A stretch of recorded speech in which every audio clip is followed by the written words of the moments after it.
Dear students, welcome back to Anand institute Shivganj YouTube channel. आज हम जो कैरेक्टरिस्टिक्स ऑफ कार्बन एटम के बारे में स्टडी करेंगे। प्रीवियस वीडियो के अंदर हमने कार्बन की ओनली फॉर 3 प्रॉपर्टीज को ही क्या किया था, डिस्कस किया था। आज हम उसके नेक्स्ट इसकी पूरी जो प्रॉपर्टी है उसको डिस्कस करेंगे। वहाँ पे मैंने आपको बताया था कि कार्बन की वैलेंसी कितनी होती है, 4 होती है। उससे पहले मैं आपको प्रीवियस वीडियो के कुछ क्वेश्चन दे रहा हूँ। फर्स्ट क्वेश्चन ये है कि कार्बन की वैलेंसी कितनी होती है, एंड सेकेंड कि कार्बन अपनी वैलेंसी को किस तरीके से सेटिस्फाई करता है, यानी वो 4 मेथड कौन से हैं, 4 मोनोवैलेंट एंड 1 बाइवैलेंट, यानी कि एंड 2 मोनोवैलेंट एंड थर्ड। तो ये पूरा बताना है आपको कि किस तरीके से अपनी वैलेंसी को क्या करता है, सेटिस्फाई करता है। आज हम देखेंगे जियोमेट्री ऑफ कार्बन। अब ध्यान देना, यहाँ पे जियोमेट्री का मीनिंग ये है कि इसकी स्ट्रक्चर कैसी है कार्बन की।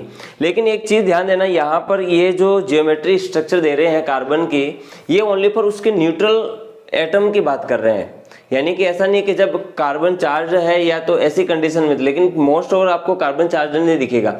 ये अपनी वैलेंसी को अदर एटम के साथ जुड़ करके क्या कर लेता है, सेटिस्फाई कर लेता है। तो देखेंगे कि ज्योमेट्री ऑफ कार्बन अगर आपको कभी भी पूछे तो आपको क्या बताना है, रेगुलर टेट्राहेड्रॉन। ये 1 नंबर के अंदर क्वेश्चन आता है। आगे नेक्स्ट देखेंगे, in which 4 valencies are directed at 4 corner. ध्यान देना, यहाँ पर जैसे ये मैंने डायग्राम बना रखा है कि जैसे कि मान लो कि ये कोई सेंटर में एटम है कार्बन, यहाँ पे ये देखोगे इस कार्बन एटम की 4 वैलेंसी, यानी कि 4 मोनोवैलेंट एटम के साथ जुड़ा होगा तभी तो 4 कॉर्नर में गया होगा। कि जैसे कि अगर मान लो 2 बाइवैलेंट होते हैं तो कुछ इस तरीके का स्ट्रक्चर होता। अगर 4 मोनोवैलेंट एटम है तो कुछ स्ट्रक्चर ऐसा होगा। हमने कल बात की थी कि मोनोवैलेंट कौन है, जिसकी वैलेंसी कितनी है, 1 है, और बाइवैलेंट मतलब जिनकी वैलेंसी कितनी है, 2 है। तो बोल दिया कि इसकी जो 4 वैलेंसी है, 4 valencies are directed at 4 corner. यानी कि इसको इस तरीके से समझते हैं कि जैसे कि मान लो ये कार्बन है, इसकी 4 वैलेंसी मतलब 4 मोनोवैलेंट एटम, हाइड्रोजन, ये हाइड्रोजन, ये हाइड्रोजन और ये हाइड्रोजन। यानी कि इस तरीके से वो चारों डायरेक्शन में क्या है, उसके चारों वैलेंसीज क्या है, कॉर्नर पर प्रेजेंट है। आगे क्या लिखा है, ऑफ द टेट्राहेड्रॉन, यानी कि ये जो टेट्राहेड्रॉन स्ट्रक्चर है इसके चारों कॉर्नर पर, यानी कि directed at 4 corner, her corner पे उसके क्या दिखाई दे रहे हैं, आपको वैलेंसीज सेटिस्फाई होती हुई दिखाई दे रही है। नेक्स्ट आगे क्या लिखा है, and carbon atom is located at the centre of the tetrahedron. और ध्यान देना, यहाँ पर जो कार्बन एटम है वो आपका कहाँ पर प्रेजेंट है, इस टेट्राहेड्रॉन। टेट्रा का मीनिंग ही क्या होता है, 4, यानी कि 4 कॉर्नर, और उसके सेंटर में कौन सा एटम प्रेजेंट होगा, कार्बन एटम।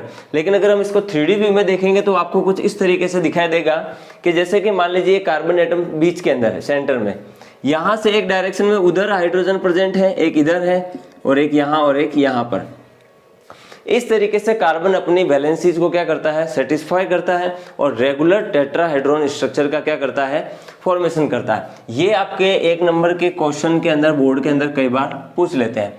दूसरी बात पूछी है, the bond angle between each valency is 109 degree 28 minute. अब यहाँ पे एक चीज और ध्यान देनी है आपको कि ये बॉन्ड एंगल किस तरीके से बताना है हमारे को। यहाँ पर एक चीज और ध्यान देंगे, the bond angle between each valency. Each valency का मतलब हर एक वैलेंसी के बीच में।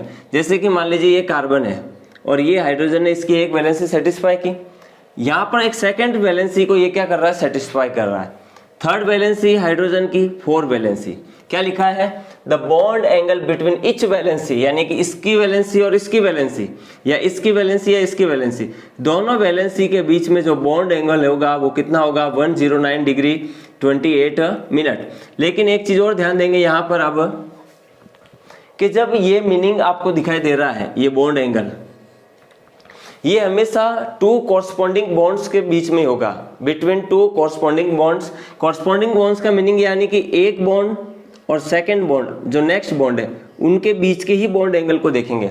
अगर हम इस बॉन्ड एंगल को और इस बॉन्ड एंगल को देखें तो यहाँ पर भी एंगल कितना होगा, 109 डिग्री 28 मिनट। तो यानी कि बॉन्ड एंगल की अगर आप डेफिनेशन देखें तो the angle between 2 corresponding bond, यानी कि लगातार होने चाहिए 2 बॉन्ड, उन दोनों के बीच का जो बॉन्ड होगा उसी को हम क्या बोलेंगे, बॉन्ड एंगल। और यहाँ पर जब रेगुलर टेट्राहेड्रॉन की हम बात करेंगे तो वहां पर बॉन्ड एंगल आपको कितना मिलेगा, 109 डिग्री 28 मिनट। जब आप नेक्स्ट क्लास केमिस्ट्री 11th में पढ़ेंगे तो वहां पर आपको पता चलेगा कि ये sp3 संकरण हो रहा है, यहाँ पे हाइब्रिडाइजेशन के कारण से यहाँ पे बॉन्ड एंगल कितना होगा। अगर आपको कोई कहे कि हर बार यानी कि हर टाइम कार्बन एटम जब भी 4 वैलेंसी सेटिस्फाई करेगा तो हर बार आप कहेंगे कि 109 डिग्री 28 मिनट ही बॉन्ड एंगल होगा, तो ये आपका आंसर सीधा सा क्या होता है, रॉन्ग होता है। अब यहाँ पे अगर देखो कार्बन डाइऑक्साइड को अगर हम देखते हैं तो देखो यहां पर भी कार्बन ने अपनी चारों वैलेंसी को सेटिस्फाई किया है, लेकिन ध्यान देना ये जो दो कोरस्पॉन्डिंग बॉन्ड है यहाँ पर ये लगातार, इन दोनों के बीच के अगर बॉन्ड एंगल की बात करेंगे तो आप कितना लिखेंगे, 180 डिग्री, यानी कि 180 डिग्री जो यहाँ पे बॉन्ड एंगल आ रहा है। तो यहाँ पर भी तो कार्बन ने अपनी चारों वैलेंसी सेटिस्फाई की है, लेकिन यहाँ पर आपके 10th के सिलेबस में केवल और केवल हम यहाँ पर ये देखेंगे कि जब कार्बन एटम 4 मोनोवैलेंट के साथ में अपने यानी कि वैलेंसी को सेटिस्फाई करता है तो बॉन्ड एंगल कितना होगा, 109 डिग्री 28 मिनट। अब हम नेक्स्ट देखेंगे यहाँ पर कि एक कार्बन एटम है मेरे पास में कोई भी, जैसे कि देखो यहाँ पर क्लोरीन है यानी कि क्लोराइड 4 है, और ये जो आपका मेथेन है और ये क्या है, अमोनियम है। ये भी किस तरीके से, देखो यहाँ पर कार्बन प्रेजेंट नहीं है फिलहाल, फिर भी मैंने ये एग्जांपल इसलिए लिया ताकि आपको पता चले कि वास्तव में सिंगल बॉन्ड जब होंगे तो अभी ही क्या होगा, 109 डिग्री 28 मिनट बॉन्ड एंगल होगा। अब देखेंगे कैसे। यहाँ पे मैंने लिखा 4 मोनोवैलेंट एटम के ही मैं एग्जाम्पल ले रहा हूँ। जैसे कि देखो नाइट्रोजन, पहले अमोनियम का एग्जाम्पल लेता हूँ सिंपल। तो अमोनियम यानी कि नाइट्रोजन की वैलेंसी आपको पहले पता होनी चाहिए। दूसरी बात, आउटर मोस्ट सेल के अंदर कितने इलेक्ट्रॉन्स प्रेजेंट होते हैं इसकी भी आपको पता होना चाहिए। इसके लिए आपको प्रीवियस क्लास का, क्लास 9th का आपको चैप्टर नंबर 3 और 4 वाला जो चैप्टर है उसको आपको एक बार वापस स्टडी कर लेना चाहिए। अगर आप क्लास 9th के 3rd और 4th चैप्टर को अगर आप वहाँ नहीं पढ़ पाते हैं और वो आगे भी अगर आपका बेसिक कमजोर है तो यहाँ पर जो आपका 7th चैप्टर है, 8th चैप्टर है, वो आपका यहाँ पे भी क्या रहेगा, वीक रहेगा, क्योंकि वहाँ से ही इसका पूरा बेस है। और जब आप इसके बाद में हाइड्रोकार्बन पढ़ेंगे तो क्लास 9th का जो 4th चैप्टर है वो आपके लिए बहुत ही ज्यादा इंपॉर्टेंट होगा। नेक्स्ट आगे देखेंगे तो यहाँ पर देखेंगे आउटर मोस्ट सेल में कितने इलेक्ट्रॉन होंगे, इसका एटॉमिक नंबर क्या है, 7।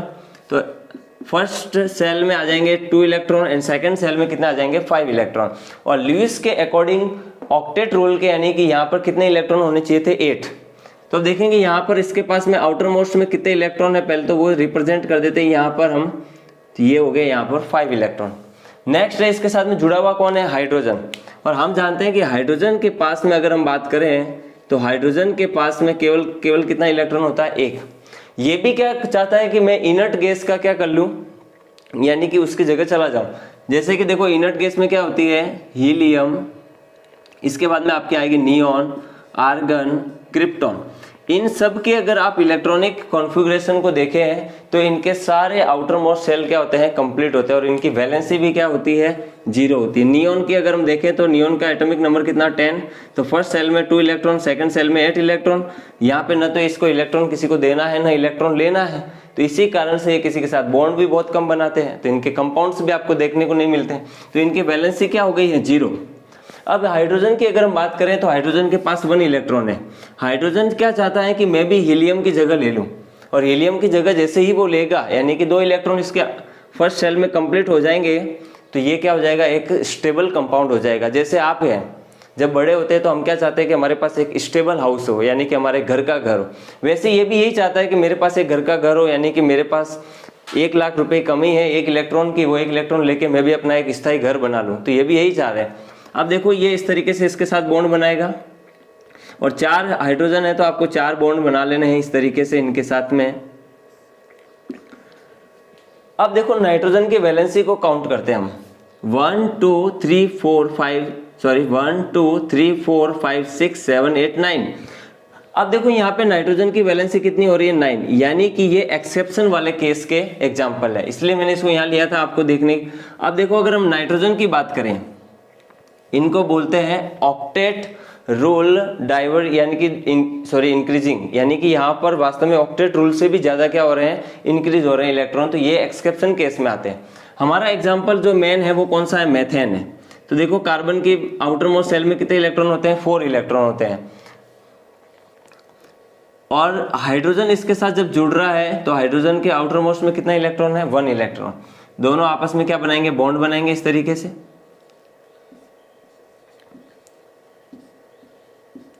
अब देखो यहाँ पर हाइड्रोजन ने अपनी 8 वैलेंसी को क्या कर लिया है, कंप्लीट कर लिया है। 1 2 3 4 5 6 7 8 इस तरीके से कार्बन की वैलेंसी तो क्या हो चुकी है, 8 कंप्लीट हो चुकी है। और हाइड्रोजन को केवल 1 इलेक्ट्रॉन की रिक्वायर थी, तो हाइड्रोजन ने भी अपना क्या किया है, ये इनर्ट गैस का क्या कर लिया है, प्लेस ले लिया है। तो यहाँ पर हाइड्रोजन भी स्टेबल हो गया है और कार्बन भी क्या हो चुका है, स्टेबल हो चुका है।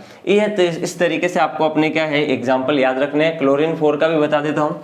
क्लोरीन का भी इसी तरीके का स्ट्रक्चर होगा। क्लोरीन के आउटर मोस्ट शेल में कितने इलेक्ट्रॉन होते हैं, 7 इलेक्ट्रॉन, और 4 इलेक्ट्रॉन इसके साथ में कंबाइन होंगे।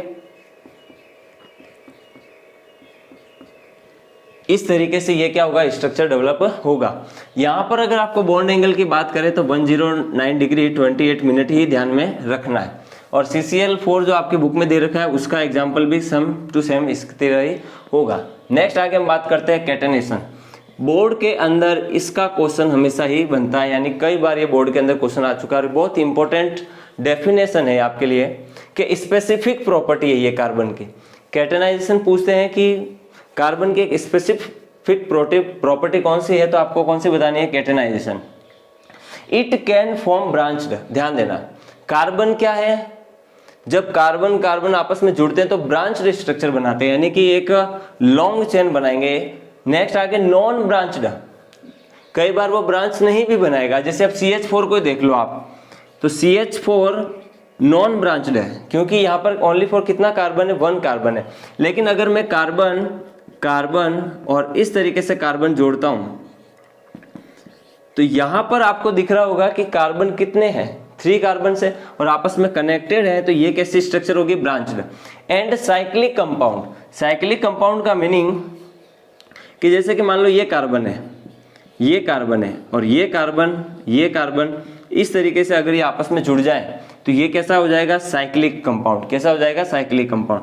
तो यहां पर हमने ये बोल दिया कि कार्बन जो है ब्रांच्ड स्ट्रक्चर भी बनाता है, नॉन ब्रांच्ड स्ट्रक्चर भी बनाता है और साइक्लिक कंपाउंड्स भी बनाता है। कैसे, by the combination of carbon carbon atom. जब कार्बन कार्बन एटम कंबाइन होंगे तो ये क्या करेगा, ब्रांच स्ट्रक्चर बनाएगा, नॉन ब्रांच स्ट्रक्चर भी बनाएगा, इसके अलावा ये साइक्लिक कंपाउंड भी बनाएगा। इस तरीके से ये जो कैटेनाइजेशन वाली प्रॉपर्टी है ये बहुत ही ज्यादा इंपॉर्टेंट है आपके लिए।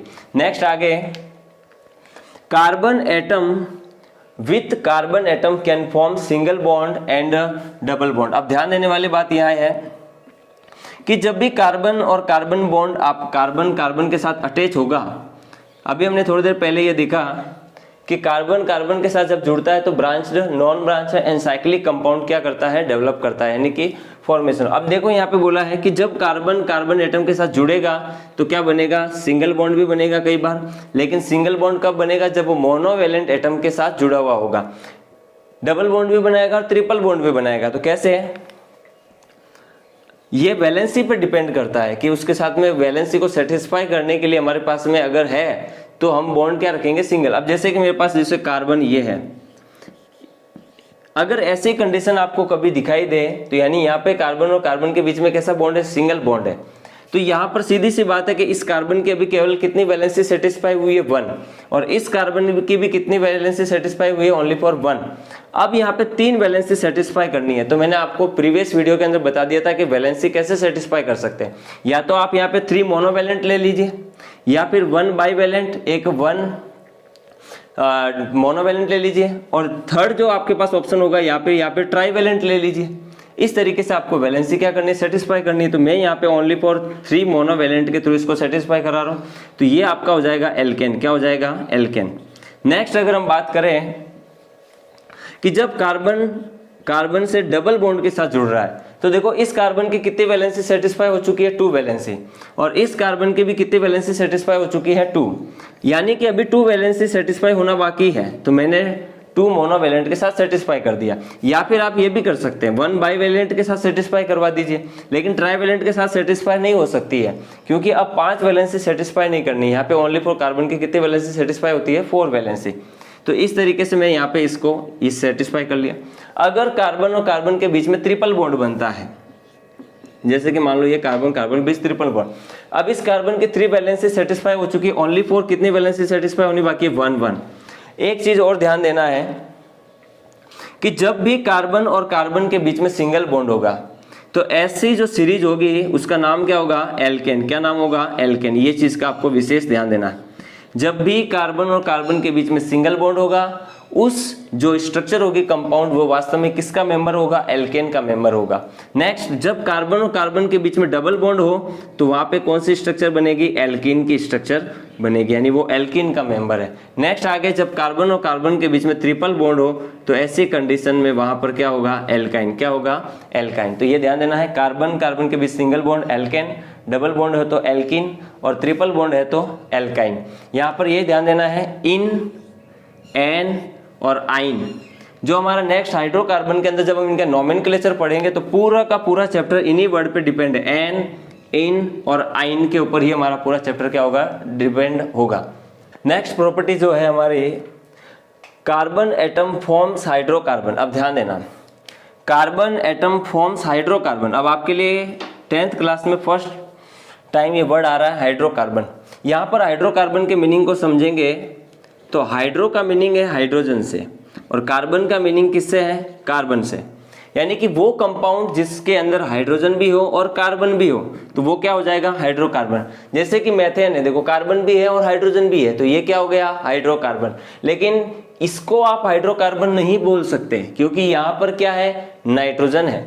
क्या इसको हम हाइड्रोकार्बन बोल सकते हैं, तो नो, क्योंकि यहाँ पर ओनली फॉर क्लोरीन है। जस्ट यानी कि जिस कंपाउंड के अंदर आपको कार्बन और हाइड्रोजन दोनों दिखाई दे रहे हैं तो वो क्या होगा आपका, यानी कि ऑर्गेनिक हाइड्रोकार्बन होगा। क्या होगा, हाइड्रोकार्बन। जैसे कि मैंने ले लिया C2H5, यानी कि कार्बन कार्बन डबल बॉन्ड, ये हाइड्रोजन जोड़ दिया इनके साथ में, तो ये आपका क्या हो जाएगा, हाइड्रोकार्बन। नेक्स्ट लिखा है कि carbon atom forms hydrocarbon. Carbon क्या बना रहा है, hydrocarbon, by forming covalent bond.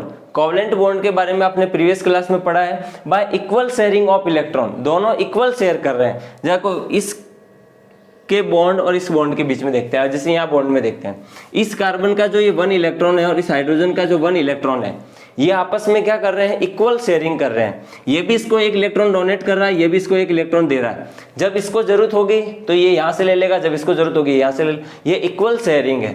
Next लिखा है equal sharing of electrons with hydrogen atom. Hydrogen atom के साथ में क्या करते हैं, इक्वल शेयरिंग करते हैं। यानी कि कार्बन जब हाइड्रोजन के साथ जुड़ेगा तो क्या बनेगा, हाइड्रोकार्बन। और ये हाइड्रोकार्बन यानी कि ये जो कार्बन है हाइड्रोजन के साथ में हमेशा इलेक्ट्रॉन की क्या करता है, इक्वल शेयरिंग करता है 1 इलेक्ट्रॉन की। आगे क्या लिखा है, due to approximately same electronegativity. Electronegativity का मीनिंग होता है is the power of attraction of electron, यानी इलेक्ट्रॉन को अपनी ओर जो खींचने की कैपेसिटी है उसी को हम क्या बोलते हैं, इलेक्ट्रोनेगेटिविटी। तो यहाँ पे कार्बन की इलेक्ट्रोनेगेटिविटी और हाइड्रोजन की इलेक्ट्रोनेगेटिविटी लगभग क्या होती है, इक्वल होती है। ये उसको खींच सकता है उतनी पावर से, उतना ही हाइड्रोजन भी उस इलेक्ट्रॉन को कार्बन के इलेक्ट्रॉन को अपनी ओर खींच सकता है। आगे लिखा है and hydrocarbon atom by this of carbon atom and hydrogen atom, यानी हाइड्रोजन एटम के साथ में वो इक्वल शेयरिंग कर रहा है और इलेक्ट्रोनेगेटिविटी दोनों की क्या होती है, इक्वल। इस तरीके से दोनों आपस में इलेक्ट्रॉन को अच्छे से खींच सकते हैं, यानी कि वो जितनी पावर से खींच रहा है उतनी पावर से वो भी खींच सकता है। नेक्स्ट आगे लिखा है by this process octet of carbon and helium inert gas configuration near by hydrogen is obtain. बहुत इंपॉर्टेंट है। कार्बन की अगर आप लिस्ट में चलते हैं तो कार्बन, नाइट्रोजन, ऑक्सीजन, फ्लोरीन और नियोन। कार्बन तो अपनी वैलेंसी कंप्लीट करके नियोन का इलेक्ट्रॉनिक कॉन्फ़िगरेशन ऑब्टेन कर रहा है, मतलब यानी कि अपना ऑक्टेट कंप्लीट कर रहा है। लेकिन अगर हाइड्रोजन की बात करें तो हाइड्रोजन में इलेक्ट्रॉन कितना है, 1, और यहाँ पर 8 इलेक्ट्रॉन की रिक्वायर नहीं है इसको, तो इसके पास में केवल ओनली फॉर 1 सेल है। तो 1 सेल में तो ये किसका ऑब्टेन करना चाह रहा है, हीलियम की जगह ऑब्टेन करना चाह रहा है कि भाई मेरे पास में मेरी फर्स्ट सेल में कितने इलेक्ट्रॉन आ जाए, 2 इलेक्ट्रॉन। तो ये तो हाइड्रोजन ने क्या कर लिया, हीलियम का स्थान ले लिया।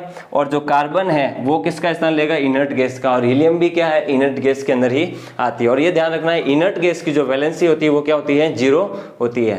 नेक्स्ट टॉपिक जो है हमारा वो कौन सा है, हाइड्रोकार्बन। मैं आपको बार बार ये कह रहा हूँ कि क्लास 9th का जो 3rd और 4th चैप्टर है वो आपको वापस रीड करना चाहिए। अगर उसको आप अच्छे से कंप्लीटली कर लेते हैं, वहाँ पे आपके ions, radicals, covalent bond, ionic bond और कोऑर्डिनेशन बॉन्ड के बारे में भी दे रखा है। वो बहुत ही ज़्यादा इंपॉर्टेंट है यहाँ के लिए और 7th चैप्टर के लिए भी क्लास 10th में। तो देखेंगे हाइड्रोकार्बन क्या है। हाइड्रोकार्बन का मीनिंग पहले समझते हैं। हाइड्रोकार्बन की अगर हम बात करें तो ये दो वर्ड से मिलकर के बना हुआ है, एक तो है हाइड्रो और एक कौन सा है, कार्बन। हाइड्रो का मीनिंग है हाइड्रोजन से और कार्बन का मीनिंग है कार्बन से। वो कंपाउंड जो कार्बन प्लस हाइड्रोजन से मिलकर के बना हुआ है उनको हम क्या बोलेंगे, हाइड्रोकार्बन। तो लिख दिया the compound formed by carbon and hydrogen. वो कंपाउंड जो कार्बन और हाइड्रोजन से मिलकर के बने होते हैं उन्हें हम क्या बोलते हैं, हाइड्रोकार्बन। एग्जाम्पल में देखेंगे मैथेन, ये क्या होगा आपका C2H5। तो देखेंगे कार्बन 2 है, इस तरीके से यहाँ पर ये C2H4 होगा। तो यहाँ पर इस तरीके से अपनी वैलेंसी को क्या करेगा, कंप्लीट। अब देखो यहाँ पर कार्बन और कार्बन के बीच में कैसा बॉन्ड है, डबल बॉन्ड है। और अभी मैंने आपको थोड़ी देर पहले बताया कि जब कार्बन और कार्बन के बीच में डबल बॉन्ड होगा तो क्या होगा, एल्किन। और ये मैथ और एथ, तो ये बन गया आपका एथिन। ये भी हम नोमेनक्लेचर के अंदर डिटेल से स्टडी करेंगे कि कैसे इनके नाम रखते हैं। नेक्स्ट आपका C3H4, तो ये भी क्या हो गए, कार्बन हाइड्रोजन। देखो दोनों के अंदर आपको कार्बन और हाइड्रोजन क्या दिखाई दे रहे हैं। तो वो कंपाउंड जो कार्बन और हाइड्रोजन से मिलकर के बने उनको क्या बोलेंगे, hydrocarbon. Next property, organic compound क्या है, कार्बन एटम फॉर्म्स मॉलिक्यूल।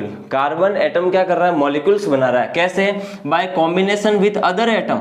अभी तक तो हमने ये बात की थी कि कार्बन कार्बन के साथ अटैच होता है, तो यानी कि उसके कैटाइनेशन प्रोसेस वो उसके branch non branch cyclic compound बना रहा है, एल्केन एल्किन एल्काइन बना रहा है। लेकिन कई बार कार्बन यानी कि मोस्ट ओवर कार्बन क्या करेगा, अपनी वैलेंसी को सेटिस्फाई करने के लिए अदर एटम्स के साथ में भी जुड़ता है। जैसे कि कार्बन से जुड़ जाए, हाइड्रोजन से जुड़ जाए, नाइट्रोजन से जुड़ जाए, ऑक्सीजन या सल्फर के साथ में भी क्या हो सकता है, कंबाइन हो सकता है। जैसे कि मैं मान लो यूरिया ले रहा हूं तो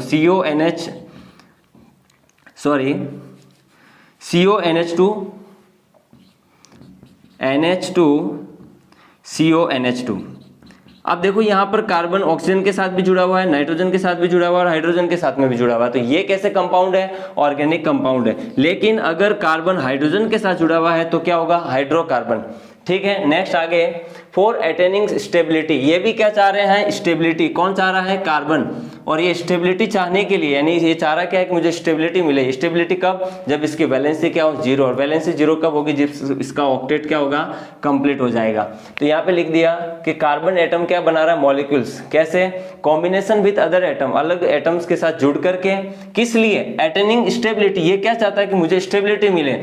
इस टाइप के जो कंपाउंड होंगे उन्हें हम क्या बोलेंगे, ऑर्गेनिक कंपाउंड। क्या बोलेंगे, ऑर्गेनिक कंपाउंड। नेक्स्ट है सम बेसिक इंट्रोडक्शन। मैं आपको ये प्रीवियस क्लास का कुछ इंट्रोडक्शन बता रहा हूं। Cation formed by removal of electron from the valence shell. जैसे कि मान लो कि सोडियम है, सोडियम का एटॉमिक नंबर क्या है, 11। यानी कि ये जो एटॉमिक नंबर 11 है, यानी कि इसके फर्स्ट सेल में 2 इलेक्ट्रॉन, सेकंड सेल में 8 और लास्ट वाली सेल कौन सी है जिसमें कितना इलेक्ट्रॉन है, 1 इलेक्ट्रॉन है। यानी कि जो ये 1 इलेक्ट्रॉन आउटर मोस्ट सेल के अंदर है, इसलिए मैंने यहाँ पे लिखा है वैलेंस सेल। यानी कि फॉर्म्ड बाय, यानी कैटायन कब बनेगा, जब रिमूवल ऑफ इलेक्ट्रॉन, जब इलेक्ट्रॉन को वो क्या करेगा, रिमूव। कहां से, फ्रॉम द वैलेंस सेल। यानी कि जो सबसे आउटर मोस्ट सेल होती है, यहाँ पर हम इसको ये भी लिख सकते हैं, आउटर मोस्ट सेल में से जब उसको वो रिमूव करेगा तो वो क्या हो जाएगा आपका, अब ये क्या बन जाएगा, आप देखेंगे सोडियम प्लस बन जाएगा। प्लस का मतलब कैटायन बन गया, एक इलेक्ट्रॉन डोनेट कर चुका है। तो यहाँ पर अब इलेक्ट्रॉन की पोजिशन कुछ इस तरीके की हो जाएगी। तो ये आपको ध्यान देना है। नेक्स्ट आगे है anion, formed by the addition 1 or more electron in the outermost valence shell. यहाँ पर तो वैलेंस सेल से आपने इलेक्ट्रॉन को क्या किया है, डोनेट किया, मतलब रिमूव कर दिया, यहाँ से हटा दिया। दूसरा, जैसे कि मान लो मैंने क्लोरीन ले लिया। क्लोरीन का एटॉमिक नंबर क्या होता है, 7। फर्स्ट सेल में इलेक्ट्रॉन 2, सेकंड सेल में 8 और थर्ड सेल में कितना होगा, 8 और 7। ये जो आपका है इलेक्ट्रॉनिक कॉन्फ़िगरेशन। अब बताओ इसको ऑक्टेट कंप्लीट करने के लिए केवल कितना इलेक्ट्रॉन चाहिए, 1 इलेक्ट्रॉन। तो ये 1 इलेक्ट्रॉन कहीं से क्या करेगा, ऐड कर लेगा। तो जैसे ही इसके अंदर 1 इलेक्ट्रॉन ऐड होगा तो इस पे कौन सा चार्ज आ जाएगा, माइनस चार्ज। यानी कि ये क्या बन गया आपका एनाइन। और जब भी एनाइन बनते हैं तो उसके पीछे क्या लगा जाता है, आइड, यानी कि आइड। तो ये हो जाएगा क्लोराइड। नेक्स्ट आगे है valency. The atoms of each element the atoms of each element has a definite combining capacity. Her element के जो एटम्स होते हैं, जैसे कि मान लो कि मैं आयरन ही ले रहा हूँ, एल्यूमिनियम का एटॉमिक नंबर कितना होता है 13, इलेक्ट्रॉनिक कॉन्फ़िगरेशन 2, 8 एंड 3। यानी कि हर एलिमेंट के अंदर एक डिफाइनाइट कंबाइनिंग कैपेसिटी, यानी निश्चित कैपेसिटी होती है, उतने ही इलेक्ट्रॉन को वो क्या कर सकता है, कंबाइन कर सकता है। जैसे यहाँ पर अगर हम बात करें तो इसको कितने इलेक्ट्रॉन की जरूरत है, 4, 5, 6, 7, 8, 5 इलेक्ट्रॉन्स की।